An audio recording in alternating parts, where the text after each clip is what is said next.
This is a classic case of a little too late with trademarks.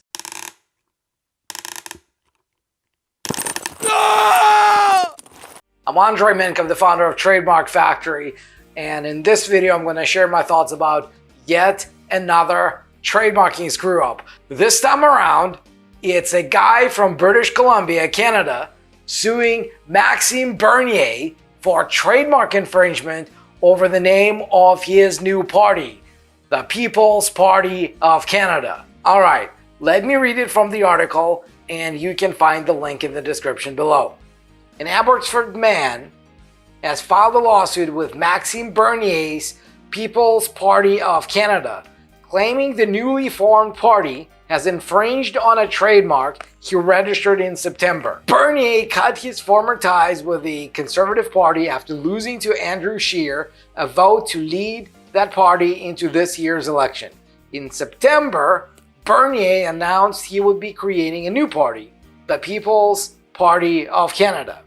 But Abbotsford resident Satinder Singh Dhillon has filed a statement of claim with the Federal Court of Canada to take back the name People's Party of Canada, according to news release. The by-election underway in Burnaby is the first time the other party using our name has put forward a candidate, so it was critical we filed for an injunction to show Mr. Bernier and anyone in his party that we are serious. Dhillon said in a statement, "So far, they have ignored the cease and desist letter last month by our chief agent, Mr. Pierce." Okay.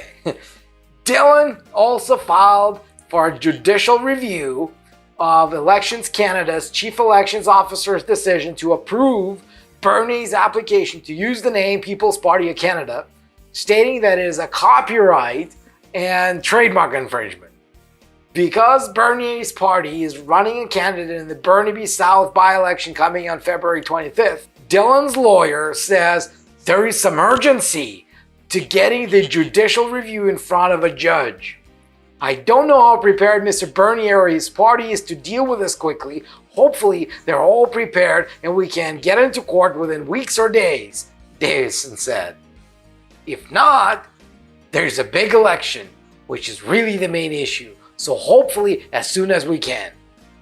Dhillon registered People's Party of Canada as a copyright on September 18th, 2018. So here's his copyright registration. Totally useless, because copyright in general, you can't protect short phrases or names. That's not what copyright is for. That's what trademarks are for. Copyright protects works of literature, works of music, works of art, and some other things, but it doesn't protect short names, it doesn't protect short phrases. So that's the first flaw. The second flaw is that in Canada, when you register copyright, you're not even required to submit a work. All you do is just say, well, I created a work and I want to get a copyright protection on it. So this registration is absolutely worthless. It's meaningless, doesn't do anything. Okay, so even though it's registered, and category of work, communication signal, first broadcast. So first broadcast, he probably uttered the words People's Party of Canada, the People's Party of Canada, and that is what is his reason for claiming copyright. Completely useless document, can't do anything with it. All right, let's go back to the article. All right, so he registered this copyright on September 18th, 2018, according to the federal government's copyright registry. Yep. The registration notes the People's Party of Canada name was first published with links to Dhillon on July 1st, 2015. In a July 2015 article, The Times of Canada, a news magazine focusing on the South Asian community, Dhillon said he founded an anti-corruption movement in Canada. The PPC, the People's Party of Canada, is not about politics. That's important. It says it's not about politics. It is much more than that. It is a movement to inform the citizens about what is really going on in this country. Dhillon is quoted saying in the article posted online in 2015. All right? So his lawyer says part of his claims hinges on that 2015 quote. All right. At that point, he gained some rights just by usage, a lawyer says in an interview with the news. No, it doesn't. Because simply uttering a name, uttering a phrase, coming up with a great name doesn't give you any usage rights. You have to use the brand in connection with specific products and services to such an extent that a sufficient number of people know you under that brand, know your products and services under that brand. Only then you can claim common law rights over the brand. Otherwise, you got zero rights, zero protection. Let's keep reading. According to the federal government's trademark registry, he filed a trademark application, a trademark this time, for the name People's Party of Canada on September 14th, 2018. The same day that Bernier publicly announced his new party. So Bernier announces his new party, and this guy is like, oh, it reminds me of a name I came up with 3 years ago, didn't do anything with it, but I don't like that this conservative guy is trying to call his party that. So why don't I run to the trademarks office and claim this as my trademark? That's what he did. So here's his trademark application, also thing of beauty. So People's Party of Canada, that's the application number. And here's the interesting thing. So he filed it September 14th, right? That's the guy. And details. He filed it for Class 38 political party. And he says he's been using it as a political party since at least as early as May 18, 2015.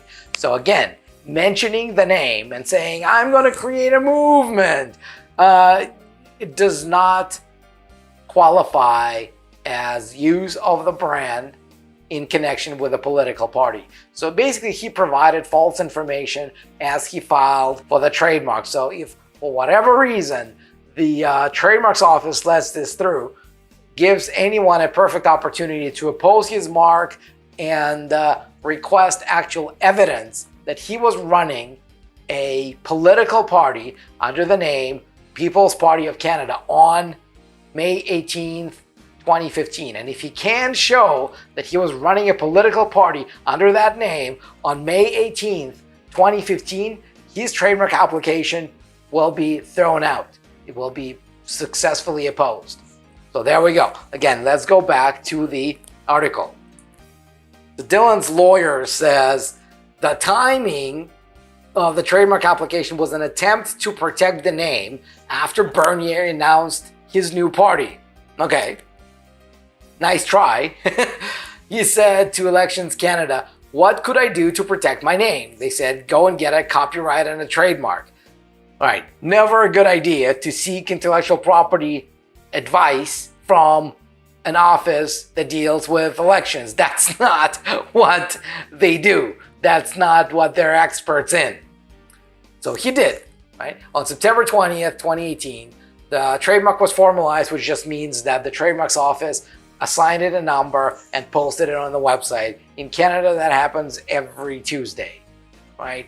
Every Tuesday, 9 p.m. Pacific time, or every Wednesday at midnight Eastern time, they post new trademarks. That's called formalized, right? So formalized according to the federal government website. According to the registry, the People's Party of Canada is trademarked under Class 38 telecommunications, which includes mainly services allowing at least one person to communicate with another by sensory means. So Class 38 communications, but remember what his actual goods and services listed are. Political party, right? Actually, let me check one thing. Not a big surprise there. He filed his trademark application himself. He didn't use a trademark agent who will tell him that what you're doing is moronic. It's never going to go through. It's never going to give you the result. That's not how you file a trademark application. This is a lost cause. So, I mean, the good news for him, he got some PR. He only spent 250 Canadian dollars to file the government fee, to pay the government fee. But this application is absolutely hopeless and just shows to the world that you have no idea what you're doing. All right, go back to the article again. In an email statement, a spokesperson for Bernier's party said the party is confident that our party was registered in accordance with the rules and that these lawsuits have no legal basis. I agree with him. Dillon filed the People's Party of Canada name with Elections Canada on September 25th, 2018, 3 weeks before Bernier filed his application, his lawyer said. In order to formalize the name of the party, Elections Canada requires at least 250 people to confirm their support in print, by mail, or in person. Dillon's lawsuit claims Bernier's geographical proximity to the Elections Canada offices in Quebec gave him an advantage to filing his full paperwork. What bullshit is this? He was closer to Elections Canada. That's why he filed his paperwork first, and that's why you didn't? Really? Jesus. Oh my God. He also claims that Elections Canada didn't take into account a postal strike, which began in October, that could have delayed Dillon's filings. Of course, now it's the Canada Post that's to blame. Of course, everything else would have been absolutely perfect if only there was no strike. If only there was no postal strike. Then he would have gotten in front of Bernie. I got this. All right, okay. I wonder if he's also suing the Canada Post. Why not? Now, it is also significant that Mr. Bernier's very public discussion of the party name during his application period concerned some of Dillon's supporters. How many? 2 of them? His mother and his brother? What? How many supporters did it concern who did not want to unintentionally sign up as a supporter of the other party? That further slowed Mr. Dillon's application and damaged his interests, his lawyer said. Although the claim is that Elections Canada did not take those factors into account, the lawyer acknowledged that the Federal Elections Agency may have evidence that could contradict that. All right, so complete waste of time, this lawsuit, complete waste of time, these trademark applications. But here's a couple of things that I wanted to say as a comment. Well, every single time somebody comes to us and says, you know what, I really need to file this trademark application, it's really urgent. I already know it's too late. Every time you think filing your trademark is an urgent matter, you know it's too late. Same thing here, right? The guy announces the party and the other guy, oh, why don't I run to the trademark's office right now and trademark it, right? It's urgent? No, it's too late. That's the first thing. The second thing is copyright. Again, that's not what copyright does. You can't protect the name through copyright. You can't file a trademark claiming use when there was no use, because that's fraudulent application that's going to be thrown out. So be very, very careful, and really don't file your trademark applications yourself, because you end up looking like a dumbass. Your application will most probably be drafted incorrectly, a bunch of mistakes, will never go through, and then what you're going to be left with. But even if you file your trademark yourself and it goes through, how much time will you have spent trying to figure out how to do it properly? Your job is to run a successful business, to build a successful business, to build your business into something that matters, not to spend hundreds of hours learning what it takes to file a trademark application that's going to go through. So if you found this video interesting, if you found it useful, subscribe now, get notified whenever the next video goes live. There's a bell button there, make sure you click that. And if you got a brand that you want to protect, but please don't come to us with cases like that, because this is hopeless. If you have a real business, if you have a real brand, and you want to protect that, go to trademarkfactory.com, book a call with our strategy advisors, and they'll help you for free to figure out how to get this started. Again, trademarkfactory.com, book a call with our strategy advisors. And until then, I'll see you in the next video. No Canada!